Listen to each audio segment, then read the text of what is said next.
Ladies and gentlemen, we are honored to introduce Dr. Chan Siu Luen. Beyond his medical achievements, Dr. Chan is a beacon of leadership and service within the Rotary Club of Singapore. From directing vital committees to spearheading transformative community projects like Willing Hearts, the Sherapat program, and the club major project Equine Assisted Learning Program for Chan Siu Luen Children's Home, his dedication to societal betterment is unwavering. Dr. Chan is pioneering innovative initiatives, embodying the spirit of progress and compassion. Please join me in welcoming the 89th President of the Rotary Club of Singapore, Dr. Chan Siu Luen. Previously, on Installation 2023, remember this guy? Now, for the benefit of those of you who were not here last year, and those who were here last year but weren't listening to me, I talk about a dream that I had. Well, it's a nightmare that I got pushed into a pool full of crocodiles, and then 19 brave souls came along and saved me, and they became my board of directors. So it's been a year since, and for the record, we all survived, and actually we did more than survive, but more on that later. And last year in my speech, I also talked about parties. Now this, to me, is more frightening than the pool of crocodiles. And Rotary is full of this, right? And I attended so many installations, and every installation is something like that. And so I have to attend as president. And so in 1 year, I survived, but I sustained enough PTSD to warrant years of therapy after this. But as an insurance policy, I always develop this habit now to look for the nearest exit and where the nearest toilet, because that's my refuge. And I'm going to make sure Shahu doesn't get in the way. Where's Shahu? Ah, there you are. Okay. Keep him away, yeah? Sergeant at Arms. Now, my wife, the First Lady, Patricia, is here with me.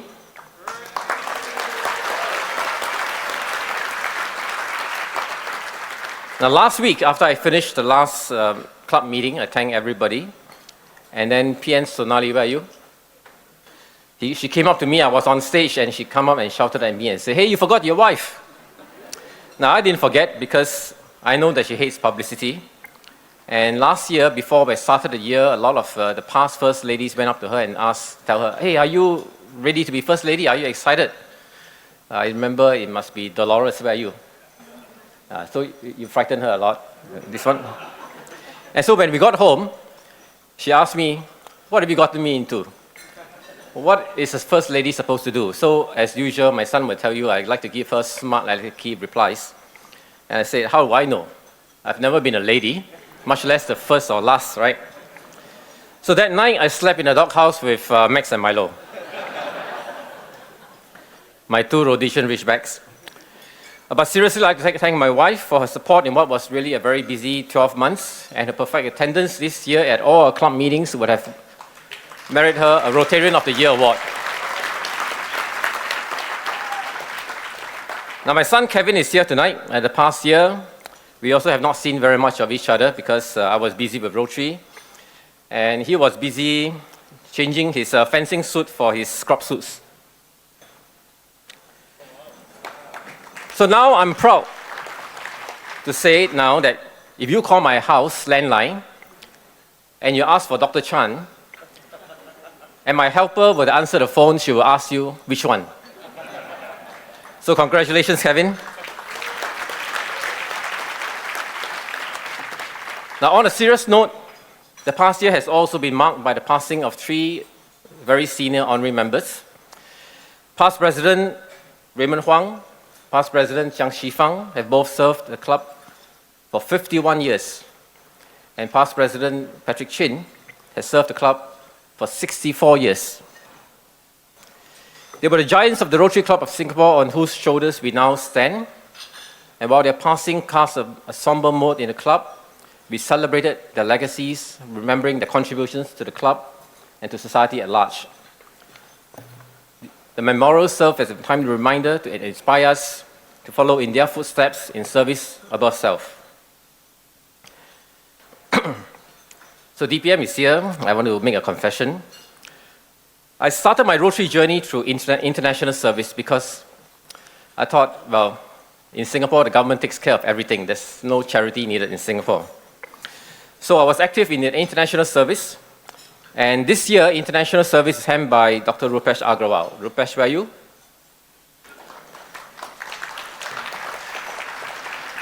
The Eye to Eye project in India brought vision care to more than 1,000 people. The Help the Children project helped more than 500 of the poorest children in Malang, Indonesia with school-going essentials. The Bursary Initiative in Mumbai provided financial assistance to underprivileged students. Project Narashakti empowered young women with employable skills. And in China, we had the Shenyang Organic Farm project. All in for international service this year, our members donated more than $120,000 to fund these projects.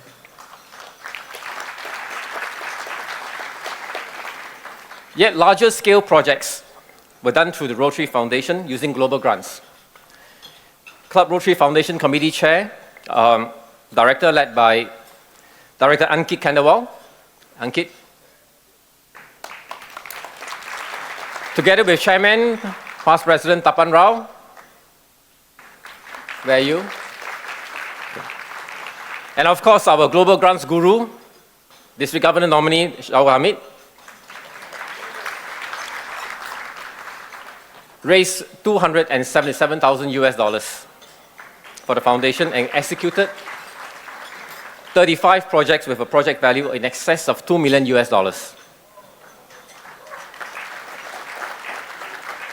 But later, through my involvement with the community service and vocational service committees, I learned that much needs to be done in Singapore too. Last year, Minister Desmond Lee was here as our guest of honor, and he spoke about the ComLink Defender program. And in response, Community Service Director and President nominee Sonali Sinha, working through Senior Parliamentary Secretary Eric Chua, led a team of 13 Rotarians to join the Defender program. They received training from the Ministry of Social and Family Development, and they will be matched to families to offer emotional support, practical assistance, and the conveying family needs to MSF family coaches. Vocational Service Director Vinay Lianga, which you saw on stage just now, expanded on a long-term project with East Coast. The Skills Assistance and Subsidy Scheme for ex-offenders provides subsidies to suitably qualified ex-offenders to get them driving licenses, as this was found to be the most cost-effective skills that can make a difference. East Coast Executive Director, Mr. Tan Wee Teck, is here tonight. Wee Teck. Thank you, sir, for your work in giving ex-offenders a second chance. Now, as part of our fundraising for these projects, we have the annual swim marathon. And this year, we enlisted the help of Singapore Aquatics. Mr. Edwin Kerr, Executive Director of Singapore Aquatics. Edwin. Now, thanks to the tremendous support from the SAQ and our national aquatic athletes, including Olympic champion Joseph Schooling, more than 12,000 laps were swum in one day, raising $60,000.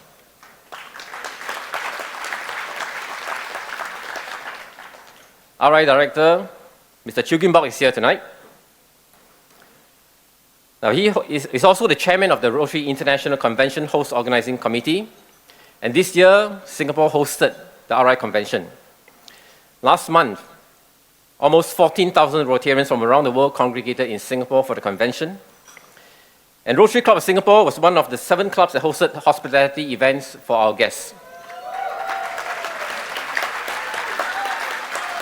Thanks to the organizing chair, Director Raj Kumar and his team.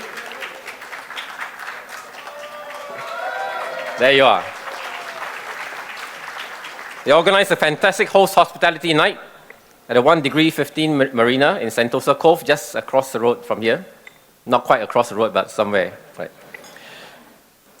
And as a legacy of the Singapore hosting of the 2024 Rotary International Convention, a mangrove conservatory costing $680,000 will be built in the new Singapore Institute of Technology campus in Punggol. And Rotary Club of Singapore has been appointed by RI Director Chew Kim Bok to lead all 23 Rotary clubs in Singapore to bring this project to fruition. This conservatory will conduct research in optimizing mangrove regeneration to help restore coastlines, and we also serve as an outreach for public education.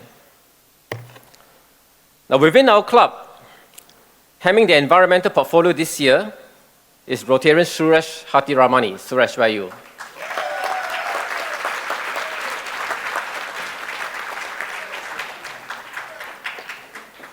His haze management project using drones to detect hotspots in the Rail Islands won the best environmental project in District 3310 this year. Now, increasingly, projects to protect the environment will be front and center in all aspects of life.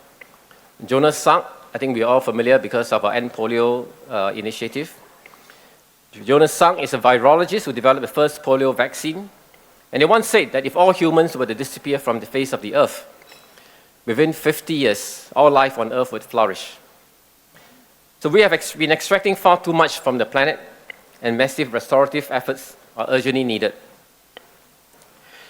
Now, in a similar kind of way that we are extracting fossil fuels from the Earth and dumping waste into the ocean, we are also mining left grey matter from our children's brains to serve economic and industrial needs, and dumping social media waste into the mines. The best schools across the world, as we know them today, are designed to produce employees for industry. So are we really nurturing our children to produce a better future? Do we know what a better future is?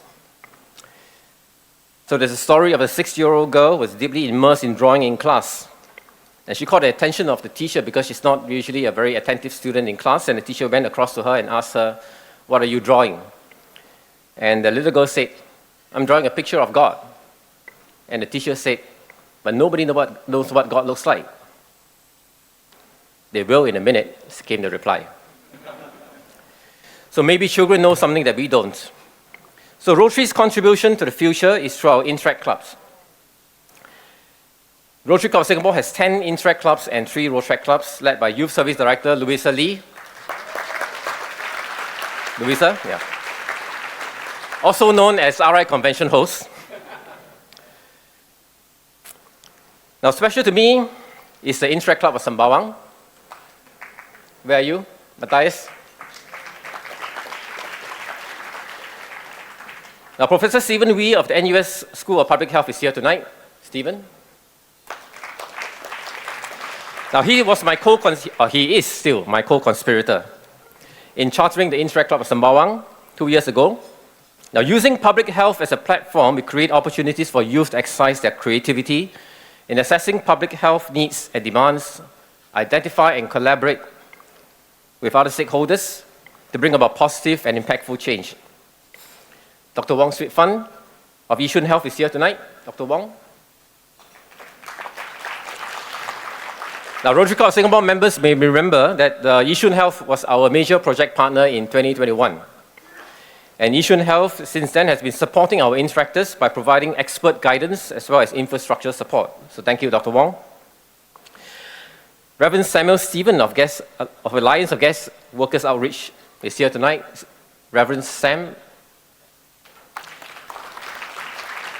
Thank you for guiding our interactors in the Migrant Health Matters project that won the Best Interact project in District 3310 this year. Now, we believe that the Interact movement augments the formal school curriculum, and it's a great incubator for visionary leaders to emerge. Our guest of honor, DPM Heng, is a case in point, having been an interactor in his school days.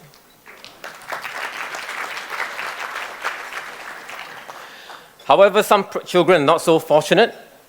There are 19 children's homes in Singapore housing about 800 children who have had adverse childhood experiences.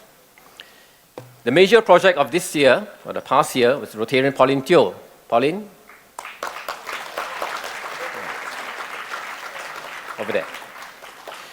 It's an equine assisted learning program for Chen Stulan Methodist Children's Home, not mine, Dr. Chen Stulan. Mr. Cheng Yita, Chairman of Equal, over there. Ms. Sandra Leong, CEO of Equal. Mr. Lau Ki Hong, Executive Director of Chen Stulan Methodist Children's Home. We raised $215,000 for the program to help mitigate, if not overcome, the psychological trauma that impeded the growth and development of these children. Feedback from the staff has been overwhelmingly positive. Equine therapy has significantly helped children regulate their emotions, contributing to their physical, emotional, and psychological well-being.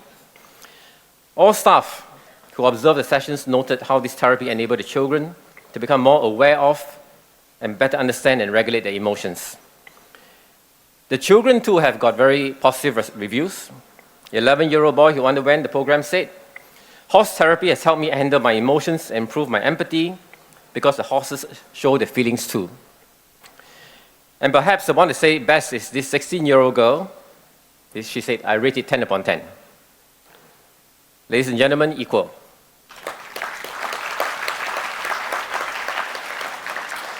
We will continue to monitor the progress of these children in the coming year to assess the impact of equine-assisted learning towards the growth and development. Now, all the indicators are very encouraging, and we are confident of the results and hopeful that this can be extended to other children's homes in Singapore. Crocodiles. The metaphorical adversaries can be made into an ally.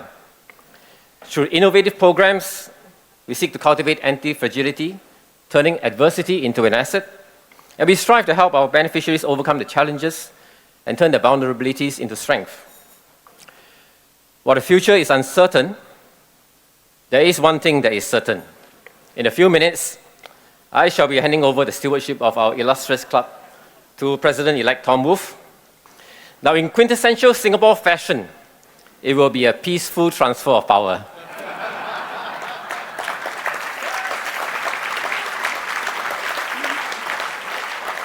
Tom brings a wealth of experience to the club, and I'm confident that he will bring us to yet another level. I look forward to continuing serving under the new leadership and to giving my utmost support to ensure the success of the new team. Now it's time for me to go, but there's so much more to do. We can, however, take comfort in knowing that the lives of those we touch are made better. And before I take my leave, I want to thank all members of the Rotary Club of Singapore for giving me this opportunity to serve you as your president. Your dedication to the cause and your relentless pursuit of the ideals of Rotary have been an inspiration to me and were the driving force behind the great work that this club has done for 94 years.